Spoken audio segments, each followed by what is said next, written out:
Olá pessoal, hoje estaremos recapitulando uma história chamada A Hora da Doença Terminal. Curtam o vídeo e se inscrevam no canal, isso nos ajuda muito. Aproveitem a história, que começa dizendo Vossa Graça, que a senhora Carina Leopold é sua noiva. Está um belo outono lá fora, e a luz do sol brilha através das folhas, refletindo suas luzes amarelas ao redor do senhor Duque. O Duque Malayan está sentado em seu trono. Pergunta ao seu criado sobre o casamento que só começará daqui a 1 ano. Como isso pode ser? Por que ela veio aqui? A criada responde, com toda a sua importância e preocupação pelo seu senhor, que ela viajou por um longo caminho e seria melhor conhecê-la.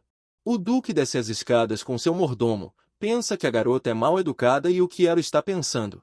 Bem, como ela pode vir arbitrariamente sem uma carta em um momento tão ocupado, com o inverno se aproximando? O duque tem coisas mais importantes para fazer agora, como abastecer-se de suprimentos para se alimentar e se preparar para enfrentar as bestas demoníacas. Eles param na porta. O duque se vira para o mordomo e pergunta o quão difícil será romper o noivado, já que a garota está o irritando. Mas então uma voz de mulher vem de trás da porta e, com um tom irônico, pergunta se ele realmente quer romper o noivado. O duque se pergunta se ela ouviu tudo. Ele pergunta à garota o que ela acabou de dizer. A garota entra no palácio e diz que pode romper o noivado, mas em troca, o duque terá que fornecer um lugar para ela morar aqui por 6 a 10 meses. O duque pergunta se a senhora perdeu a cabeça, mas a garota responde que não insiste em viver na mansão, ela aceitará o lado oeste. Ela mostra ao duque seus documentos, que afirmam que o noivado dele será rompido. Ela o olha com um rosto inocente. O duque olha para a forma como a garota está vestida e diz que o condado provavelmente está em apuros, porque pela aparência dela, não está com seus pertences pessoais. A garota começa a resistir às palavras do duque e diz que não trouxe nada consigo porque estava com medo de ter problemas no caminho, então deliberadamente viajou leve. O duque pergunta como ela chegou aqui. A garota começa sua história dizendo que primeiro viajou de carruagem por dinheiro, depois desceu em um determinado lugar e caminhou. Depois, entrou em uma carroça, juntou-se a um grupo de mercadores e partiu há 2 meses. O duque teve dificuldade em entender a lógica da garota, pois durante todo o tempo em que viajou, ela nunca entrou em contato com ele. A garota suspira um pouco e diz que talvez ele tenha razão, mas então ela sorri docemente e diz que está é sua primeira e última aventura. Ela abre os olhos, e como se estivesse vendo neles todo o caminho que percorreu, lembra-se de todos os momentos que viveu. Ela sentiu, pela primeira vez em sua vida, como é realmente viajar por conta própria e dar passos independentes. Neste momento, o duque, inconsciente da situação real da garota, pensa que uma mulher nobre não pode fazer uma jornada tão imprudente 2 vezes. A garota pergunta se não pode ficar aqui. O duque pergunta o que acontecerá se ele disser não. A garota diz que tem um plano de backup, ela irá aos mercadores e fará recados, e não há alternativa para voltar. O duque não suporta a atitude da garota em relação à sua vida. Desta vez, ele simplesmente não a entende. E o que ela pode dizer? Ela é realmente a mesma garota que estava presente durante o noivado? O duque se lembra dessa dama tímida, bonita e elegante que estava presente naquele dia. Ele estava muito intrigado, mas não esperava que ela tivesse tal caráter. A garota sorri e diz que não precisa desse plano de backup de qualquer maneira, porque Vossa Senhoria não recusará. O duque pergunta por que ela pensa assim, mas a garota o olha e diz que o duque a odeia, e ela sabe muito bem disso. Então, ela já trouxe os papéis, já assinados. Ela conhece o caráter do duque há muito tempo, então está pronta para qualquer coisa. Ela sorri docemente ao levantar os papéis, agradece a ele e diz que promete viver aqui como se não estivesse lá, e se um dia ela desaparecer, que ele pense que ela voltou. O duque diz que é o desejo dela, e ela pode fazer o que quiser. Então, que Fan encontre um quarto vago. Neste momento, a garota percebe que assim é como ela começou sua vida na mansão de um noivo que a odeia com todo o coração. Em suas memórias, no castelo de sua família, à mesa de jantar, o homem diz que hoje Lé está ótima. A garota brilha com essas palavras e diz que é tudo graças a sua mãe e pai, que lhe dão remédios à base de ervas todos os dias. Ao lado dela, um menino diz que a comida dela é terrivelmente amarga. A mulher que está ao lado dela diz que a saúde de Leia é fraca e chama o menino de fel. Ela deve comer sua comida, apesar do gosto. O rapaz de preto diz que ela está certa, pois até comprou um presente para a pobre Leia. Neste momento, Fel estava muito chateado que seu irmão, Infri, daria um presente para Eli, mas não para ele. Mas Infri tenta acalmar seu irmão mais novo e diz que é óbvio que, se der algo para Eli, não se esquecerá de seu Fel. Enquanto a família comia, a personagem principal estava sentada à parte. Na infância, ela estava curiosa para saber por que seu cabelo tinha uma cor marrom opaca. Todos eles nasceram da mesma mãe e cresceram na mesma casa, mas não está claro por que ela teve aquela cor de cabelo. Ela não se parecia com seus irmãos e irmã. Mais tarde, descobriu que herdou a cor de cabelo de um de seus bisavós. Nessa lembrança, a garota se levantou e agradeceu pela refeição deliciosa. Ela saiu da sala onde todos estavam comendo e caminhou pelo corredor, pensando que tudo estava bem agora e que ela não importava mais. Mas, de repente, a garota cai. Ela não consegue mais se levantar. Ela diz a si mesma que sua condição está piorando muito rapidamente. Ela não foi avisada de que morreria tão rapidamente. Alguns dias antes desses eventos, um médico muito bom havia diagnosticado a garota. Ele disse que seus órgãos estavam fazendo apenas metade do trabalho deles. Ela não conseguia acreditar. Era realmente tão ruim. O curador diz que ele está sendo honesto e é surpreendente que ela ainda esteja de pé sendo saudável. De repente, ela se encontra em uma situação tão ruim. Ele diz que provavelmente é uma doença das artes. Quando a garota ouviu esse nome, apertou as mãos que seguravam a barra de seu vestido. Ela sabe que entre os artistas, há pessoas com talentos excepcionais que criam milagres. Às vezes, o preço desse talento é a força vital. O curador diz que toda vez que ela usava a habilidade, a condição do seu corpo piorava. Se ela tivesse sido examinada mais cedo, teria sabido sobre a doença antes de piorar. A garota pergunta se o curador contou à sua família sobre sua condição precária, mas ele diz que ainda não, mas provavelmente terá que contar mais cedo ou mais tarde. A garota olha para baixo tristemente. Enquanto sua família não sabia de nada, ela tentou contar, mas eles nem sequer a ouviram. No final, por orgulho e teimosia estúpidos, na verdade, a filha nunca foi desamada por seus pais. Eles sempre tentaram ser justos, mas quando alguém ficava doente, os outros filhos precisavam de mais cuidados, inevitavelmente, a escolha tinha que ser feita na direção deles. A atenção dos pais para com sua natureza quieta e obediente não era mais do que um grão de areia. Se ela contasse agora aos pais sobre sua doença, a família definitivamente olharia, mas e se ela fosse atormentada por dúvidas de consciência ou se eles caíssem por ela, como haviam feito tantas vezes antes? O médico pergunta se a garota não disse que estava sangrando muito, vomitando e teve hemoptise. A garota diz que sim, começou há um mês, mas antes disso, ela já tinha alguns sintomas. O curador diz que é muito difícil para ele falar sobre tal diagnóstico, mas na melhor das hipóteses, a garota tem apenas 1 ano de vida nesta terra. Seu corpo não será capaz de digerir adequadamente os alimentos, então ficará mais fraco e mais fraco. Para a garota, essa informação foi um verdadeiro choque. Será possível que todo o seu tempo neste mundo seja limitado a 1 ano? O médico continua e diz que, para ser claro, 1 ano é muito longo. A garota, com alguma compreensão apenas para manter sua mente afastada disso, pergunta ao médico se há uma cura. Mas ele diz que, pelo que sabe, não foi encontrada nenhuma cura para a doença, mas que pode haver um método para prolongar sua vida útil, se ela estiver interessada. A garota senta-se perto da janela e vê pássaros voando pelo ar. Se ao menos ela tivesse asas. Ela percebe que vai morrer em breve e também percebe que, antes de morrer, gostaria de experimentar tudo o que desejou. Ela não quer fingir e apenas sorrir estupidamente, e não quer agir como se pudesse lidar com tudo sozinha. Ela não quer parecer que está cedendo a qualquer coisa. Ela percebe que, se a família descobrir que tipo de olhares eles darão a ela, que se a virem como um problema extra, imagine em sua cabeça que para seus entes queridos talvez ela seja desnecessária. Se isso se revelar a verdadeira verdade e não apenas seus pensamentos, isso a quebrará completamente. E é melhor não dizer, porque é melhor viver o resto de sua vida na ignorância do que na tristeza.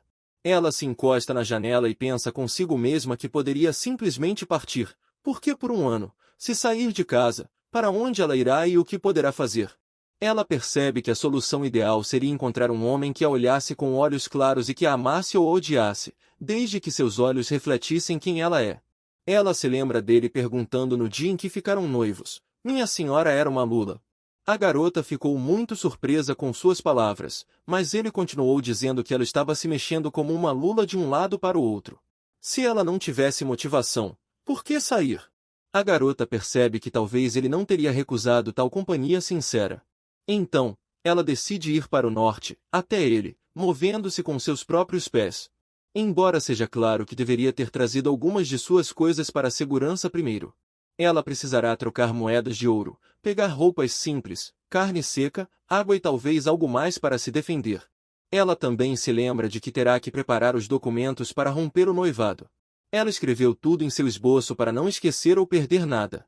Além disso, ela não estava na refeição hoje, mas percebeu que ninguém veio verificar como ela estava. Ela não falou sobre sua doença, mas ainda é uma pena que nem mesmo seus parentes mais próximos pensem nela. Ela está tentando afastar esses pensamentos de sua mente. Ela tem mais de uma semana para se preparar. Ela precisa fazer tudo com antecedência para estar pronta para essa maior jornada da história da aristocracia, que se atreverá a caminhar até o norte e perder 2 meses por conta própria. A garota verifica se embalou dinheiro para a viagem em uma pequena bolsa, mas é flagrada por uma garota, e suas memórias são abruptamente transportadas para um baile onde os convidados estão reunidos. Minha senhora é perguntada se ela conhece o Sr. Infri. Agora, perguntam sobre seu irmão mais velho. Viram a garota falando com ele antes que ela pudesse responder. As adoráveis senhoras começaram a rir e sorrir, pois viram o conde e sua esposa, que também é muito boa, falando sobre seus filhos. Não apenas sobre o irmão mais velho do Sr. In, mas também sobre os outros filhos que são muito famosos. O Sr. Infri é um homem muito proeminente e também é um oficial destacado na sociedade, e dizem que ele é digno de se tornar o chefe do condado. Embora agora ouçam dizer que recentemente alguma dama lhe enviou uma carta de amor novamente, dizem que ninguém pode resistir à sua natureza animada e amigável. Mas quando se trata da família Leopold, não se pode deixar de pensar na Lady Leopold Ailia, com cabelos naturalmente ondulados e olhos azuis como joias. Quando as pessoas a veem, ela é encantadora. Ela está sempre no centro da sociedade, mas a única desvantagem é que ela tem um corpo frágil. As garotas continuam falando e dizem que, por causa dessa desvantagem, Ailia é cuidada no condado como uma menininha. Elas também falam sobre uma senhora que as acompanha em todos os lugares. A garota já está em seu quarto, pensando se ela realmente levou uma surra naquele dia. Ela apenas foi para casa e então foi repreendida. Mas ela é tirada de seus pensamentos por Mr. Norton, que diz estar feliz em ver a senhora Carina. A garota pergunta por que Mr. Norton queria vir. Mr. Norton diz que decidiu vir ver a senhora Ailia porque hoje é o dia do exame físico da senhora Carina. A garota olha para Mr. Norton saindo. Ela fica um pouco surpresa que ele estava indo ver Ailia, com quem ela já teve sentimentos por esse homem em seu coração, talvez porque Ailia fosse como sua irmãzinha que havia morrido. Ele sempre fora atraído por ela. Ela não teve escolha senão desistir de seu amor impossível. Neste momento em que estavam prestes a se separar, Norton percebe que Carina tem uma aparência não saudável. A garota pensa consigo mesma desde quando, ele se pergunta, mas ela diz em voz alta que simplesmente não dormiu o suficiente. Ela corre em alta velocidade e se choca contra Carina, abraçando-a com todo o seu corpo. Carina quase cai, mas Norton consegue apoiá-la a tempo. Ele diz que é perigoso pular em sua irmã assim. Nesse momento, a garota olha para Norton, que se aproximou, e diz que sente muito. Ela está apenas feliz em ver sua irmã. Ela pergunta, erguendo seu rosto bonito para Carina, se sua irmã decidiu ir a algum lugar. Carina tenta não entrar em detalhes e diz que está apenas indo a algum lugar.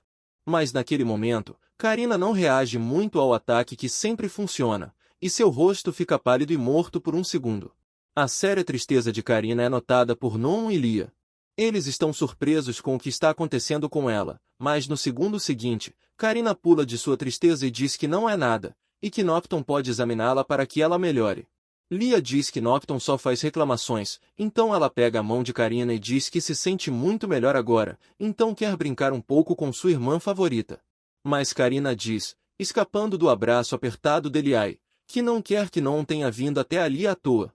Nesse momento, Norton se vira para Lia e, com todo cuidado e ternura, diz que sente muito ouvir tais palavras, porque recebeu ordens do conde em pessoa, especialmente a senhora Carina tem que sair a negócios. Lia é uma boa garota e não será mimada. Nesse momento, A Val diz que deve ser divertido para sua irmã sair todos os dias. Ela está um pouco desanimada, afinal, Nocton conseguiu persuadi-la. Mas naquele momento, Karina ficou realmente chocada por poder contar a Lia que ela foi tão afetada pelos sentimentos de Karina por ela. A sempre fora particularmente obcecada por ela, então durante suas doenças, ela tinha que ficar perto dela. Ela cada vez mais ignorava convites para chás, o que estava se tornando mais natural e a levava a nunca ter amigos íntimos. Isso acontecia toda vez que suas memórias voltavam para uma conversa com sua mãe. Na época, sua mãe a olhou com olhos tristes e disse que sentia muito por Karina, mas que Infri tinha caído do cavalo e ela precisava ir embora. A garota tentou ressentir-se, era seu aniversário uma vez por ano, e a mãe disse que seu irmão poderia ter sido seriamente machucado, e o papai tinha ido para a academia antes dela. Toda vez que ela ficava sozinha, ela sentia que estava sendo usada como um pano comum e jogada fora, sem sequer se dar ao trabalho de dizer uma palavra de agradecimento ou expressar seus sentimentos. Houve um tempo em que ela tinha um irmãozinho e uma irmãzinha bebês. Quando sua mãe disse que agora ela era a irmã mais velha e deveria cuidar bem do seu irmãozinho e irmãzinha, ela ficou muito feliz, imaginando em sua cabeça que seria muito engraçado, fofo e divertido, porque todas as crianças querem um irmãozinho ou irmãzinha para brincar. Então, Lia começou a tossir um pouco, a mãe então soou o alarme e chamou todos para chamar um médico imediatamente, e Karina naquele momento deixou-a voltar para o quarto. Ela também lembra do momento em que Fel tentou pegar seu presente de aniversário que a mãe tinha costurado pessoalmente para ela quando era pequena. Naquele momento, a mãe correu para o quarto e ficou aterrorizada. Ela gritou com a filha porque ela era a irmã mais velha e deveria deixar Fel ir. Ela pegou seu bebê nos braços e disse que ela era como uma adulta para os mais jovens, então deveria tentar não dar um mau exemplo. Ela disse que deveria dar o brinquedo a Fel rapidamente e disse que Karina deveria ser uma boa menina. Mas Karina não quis devolver o brinquedo. A mãe então disse que Karina não era mais uma criança e que contaria ao pai para repreendê-la novamente. Karina recusou-se a devolver o brinquedo, e a mãe a olhou com incredulidade. Ela disse a Karina para não se comportar como uma criança. Houve um caso em que Karina estava muito tonta. Ela foi até a mãe, que tocou sua testa e percebeu que ela estava com febre. Lia também estava com febre naquele momento. O médico está cuidando dela agora.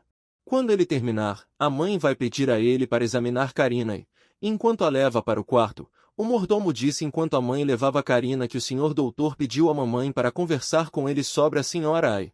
A mãe disse que entendeu e deixou o mordomo dizer ao médico que ela viria em breve. Naquele dia, a mãe pediu desculpas a Karina e disse que chamaria a criada para deixar sua filha descansar em seu quarto. Ela viria vê-la assim que terminasse suas tarefas, dizendo que Karina era uma garota grande e poderia ficar sozinha. Karina ficou muito surpresa na época porque sua mãe não a levou para o quarto. Sua mãe disse que ela estava mais ou menos saudável, mas sua irmã mais nova estava muito mais grave, e que ela deveria entender. Era uma menina inteligente que poderia fazer qualquer coisa e suportaria tudo.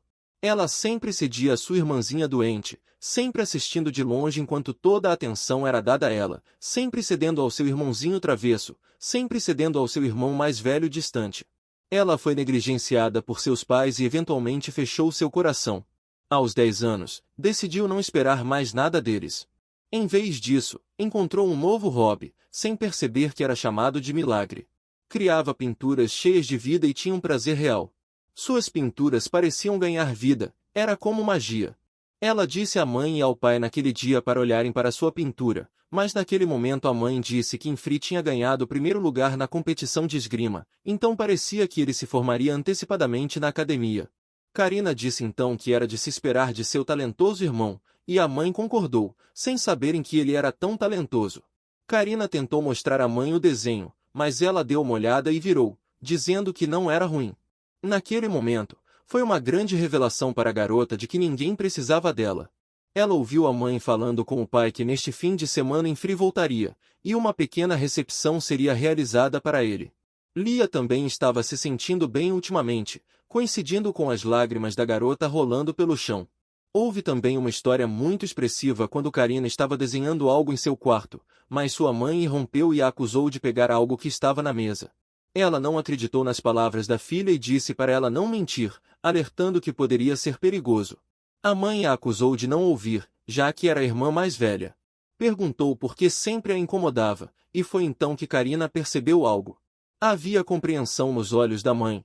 Ela percebeu que suas palavras não chegavam até sua mãe. Apenas pediu perdão, dizendo que não aconteceria de novo na próxima vez. Havia também uma história do pai, que disse que amanhã seria a cerimônia de formatura de Infri, e ele achava melhor adiar a festa de aniversário de Karina por enquanto, e ela não se importaria. Mesmo que suas pinturas sejam comparadas às habilidades excepcionais de seu irmão mais velho, que é elogiado por todos, mesmo que a festa de aniversário seja mais tarde, os doces e presentes não serão menos. A mãe pediu para adiar a festa do chá, afinal, sua irmãzinha está doente, e ela precisa entender e ceder. Ela é forte, pode aguentar tudo, está bem. Quanto mais ela concordava com eles, mais buscava consolo em suas pinturas. Uma breve pintura de 1 hora, um longo dia, inúmeras pinturas ganhavam vida própria e desapareciam para sua família indiferente. Ela preferia criar com as próprias mãos as imagens vivas que a confortavam nos momentos de tristeza, como animais de estimação que ouvem suas histórias como verdadeiros amigos. Foi assim que ela entrou nesse ciclo interminável do qual não há escape. No corredor, ela disse a Nocton e a Val que os veria mais tarde. Ao sair, percebeu que estava em mau estado de saúde e estava se segurando para não vomitar. Lia gritou atrás dela e pediu à irmã que comprasse algo no bazar, algo saboroso como kebabs ou suco, algo que ela realmente queria experimentar. Então, desejou a Karina uma jornada feliz. Ela sentia inveja de sua irmãzinha, o que era considerado horrível. Foi ver seu médico, que perguntou se ela gostaria de viver por mais um dia. Naquele momento, ele estava tomando seu habitual chá, como se não estivessem conversando um com o outro e a garota não estivesse terminalmente doente. Karina sorriu docemente e disse que precisava de remédios para deixar este lugar. Nunca foi responsável por sua vida e não quer que seja assim pelo resto de sua vida. O médico perguntou para onde a garota gostaria de ir, mas ela disse que o lugar ideal seria Zentaur, na extremidade do norte. O curandeiro ficou muito surpreso e disse à garota que seria melhor se ela apenas dissesse que estava indo para o outro lado do mundo. O curandeiro prepararia uma cura para ela que a mataria instantaneamente. Ele disse que se a garota viesse até ele para ser morta, ele não faz esse tipo de coisa e a deixaria procurar outro homem. Mas Karina diz que não era isso que ela queria. Ela queria saber se era possível chegar lá em segurança sem morrer. Ela planejava passar 2 meses viajando. O curandeiro pensou cuidadosamente em suas palavras. Ele pensou que, incluindo pausas para um descanso minucioso em hotéis uma vez por semana, por 2 dias, a tarefa não será fácil. Ele pergunta à garota por que ela escolheu o norte, porque é um lugar muito perigoso, mas a garota diz que o norte é o único refúgio onde ela pode ficar. No entanto, ele discorda dela e diz que é extremamente perigoso lá, especialmente em 2 meses, será inverno. A garota diz que não vê problema, ela ficará no quarto de qualquer maneira. O curandeiro pergunta a ela o que ela quer exatamente, mas naquele momento, ela pensa consigo mesma que, antes de mais nada, gostaria que o curandeiro a olhasse como uma criança que não sabe nada sobre a vida. Em voz alta, a garota diz que a coisa mais importante é não morrer em algum lugar e desmaiar no caminho. Ela diz que quer partir em 1 semana, mas o curandeiro diz que não há muito a ser feito sobre a força vital que está se esgotando de seu corpo por causa de sua doença, mas é possível retardar seu fluxo por um tempo. O curandeiro diz que fará o remédio exatamente para 2 meses, assim que a garota parar de tomá-lo, sua condição se deteriorará rapidamente. Karina ficou muito feliz com essa notícia. Ela diz alegremente que será suficiente para ela e ela conseguirá chegar ao seu destino. A garota empilha uma enorme quantidade de moedas na mesa. O curandeiro pergunta quem faz isso, porque é uma fortuna. Por que ele precisaria de tanto dinheiro? Mas a garota olha para ele feliz e diz que o curandeiro pode considerar como pagamento digno pela cura, por todo o seu trabalho árduo. Ela não tem para onde gastar o dinheiro mesmo. Eles se encontrarão em 6 dias, e ele observa a garota sair. Ela é tão jovem e pronta para desistir tão facilmente. Que tipo de vida ela viveu? A garota está caminhando ao longo do bazar, pensando consigo mesma que, depois de receber o remédio, poderá partir em paz. Esses pensamentos são incríveis para a mente de Karina, mas de repente ela percebe o delicioso cheiro de kebab. Ela nota uma das barracas sob as quais esse prato delicioso está sendo cozido. O homem que está fazendo o kebab diz à moça para experimentar esses espetinhos, e se ela os experimentar, não conseguirá se afastar. A garota se lembra das palavras de sua irmã que queria experimentar o kebab. Ela sorri docemente e diz que pede ao cozinheiro para embalar 2 pedaços. Karina vai para casa em uma carruagem e vê na janela sua mãe cuidando de sua filha, até mesmo sua irmã mais velha. Ela se lembra das palavras de sua irmã quando disse que deve ser divertido para ela sair todos os dias. Karina percebe que Lia provavelmente não disse isso por mal, e ela também sabe que a garota a ama, mas ela não deveria deixar isso subir a cabeça. Não é a primeira vez que isso acontece. Lia e Fel são pequenos e mais jovens que Karina. De qualquer forma, ela deveria entender e ceder, é o que sua mãe sempre disse sobre si mesma. A garota pensa que os kebabs serão bons como aperitivo antes do jantar. Karina chega em casa e vê Fel, que pergunta onde sua irmã estava. Ele sente o cheiro de kebab vindo da sacola que Karina está carregando. Ele arranca o kebab de suas mãos e diz que a irmã Rosa não precisa se preocupar, o irmão vai carregar essa carga pesada. Karina pensa consigo mesma que só em momentos como esse ela é considerada honrosa. Ela sorri para seu irmão e diz para ele ir comer com Lia, ela pediu para ele comprar para ela. Quando o menino começou a sair feliz e agradecendo a sua irmãzinha pelas guloseimas, ele correu mais rápido que o vento. Karina olhou para ele e percebeu que estava muito cansada e provavelmente fecharia os olhos por um tempo, mas de repente os abriu. Ela se encontra em um quarto à noite, e seu pai a chama pelo nome. Ela está incrivelmente chocada com o que poderia ter acontecido. Ela tenta sair da cama e se agarra à sua cabeça dolorida. Ela pergunta por que seu pai está em seu quarto a uma hora tão tarde. O pai olha para a filha com certo desprezo nos olhos e pergunta por que Karina trouxe comida de rua para Lia. Karina se pergunta se ela saiu da mansão. Aparentemente, a garota está muito cansada. Bem, o pai não ouve sua resposta. Ele não está interessado em cá. Ele zomba e diz que Karina não deveria lhe contar como se ela não soubesse que Lia não deveria ser alimentada com nada. Karina fica muito chateada e pensa que eles vieram ao seu quarto depois de todo esse tempo apenas porque ela fez o que Lia pediu a ela. O pai continua dizendo que a comida de Lia não é boa para ela, então ela vomitou e ficou desidratada. O pai está muito chateado com Karina porque isso é uma atitude frívola em relação à sua irmãzinha. A mãe diz que o pai está certo e Karina é adulta agora. Como ela poderia fazer algo tão irresponsável? Karina tentou se justificar e dizer algo, mas ele começou a gritar e dizer que ela não tem o direito de se justificar e deve ficar quieta. Neste momento, até Fel sente que mãe e pai exageraram na punição para Karina, e ele está muito excitado. Neste momento, Karina pensa consigo mesma que ela tem que suportar isso, ela só deve se desculpar como de costume. Eles só estão preocupados com Lia, então estão procurando alguém para culpar. Dentro dela, ela percebe que não é justo, ela é sempre a culpada. Ela tem uma mudança repentina em seu rosto, aparentemente, a antecipação da morte mudou o caráter da garota. Ela pergunta ao pai, em seguida, pergunta ao pai o que eles querem dela, até quando ela tem que suportar até morrer, um ano inteiro a partir de agora, apenas então ela pode descansar deles. O pai tentou dizer algo, mas Karina não o deixou terminar. Ela disse que comprou comida para Lia porque sua irmã pediu e agora deixe os pais falarem com ela, deixe-os explicar que tal comida é contraindicada porque faz mal à saúde.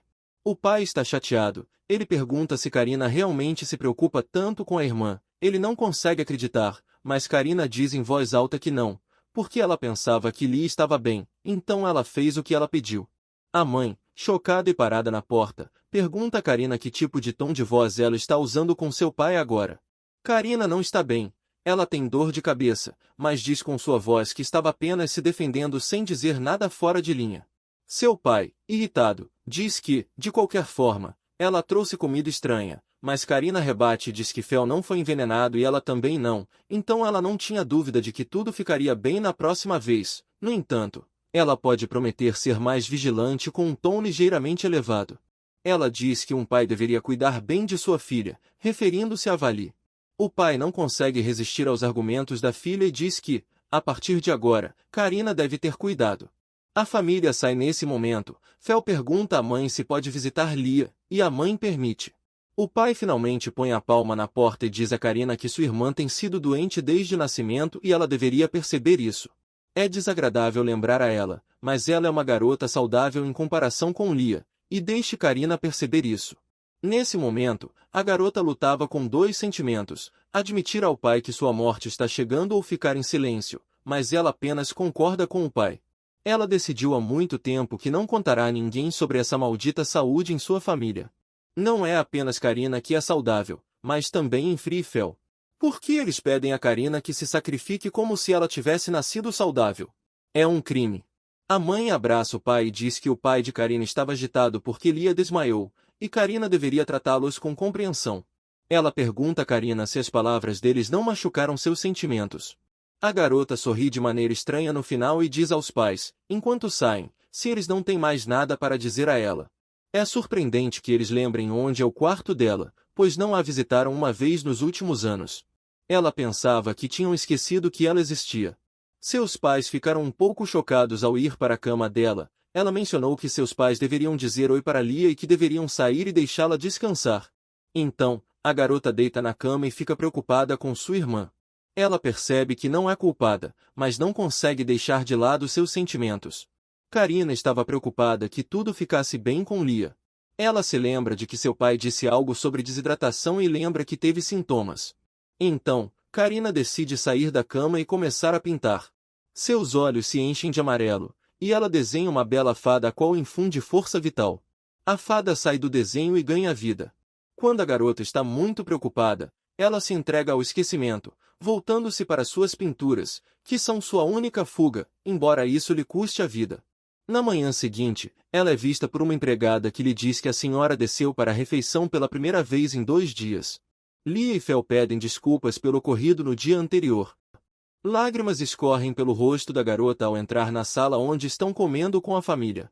Ela agradece à empregada que a recebe, e também dentro de si, a garota percebe que hoje é a última vez que Karina vê tais pratos de carne que estão presentes na mesa, mas ela percebe que só pode comer salada. O pai diz com desprazer na voz que o aniversário de Karina é em 2 dias, e a garota até esqueceu, pois eles geralmente não celebram seu aniversário, e não é uma celebração para ela. Ela sofre mais nesses dias do que aproveita em seu aniversário. As férias de Infri estão chegando, e eles querem fazer um piquenique em família.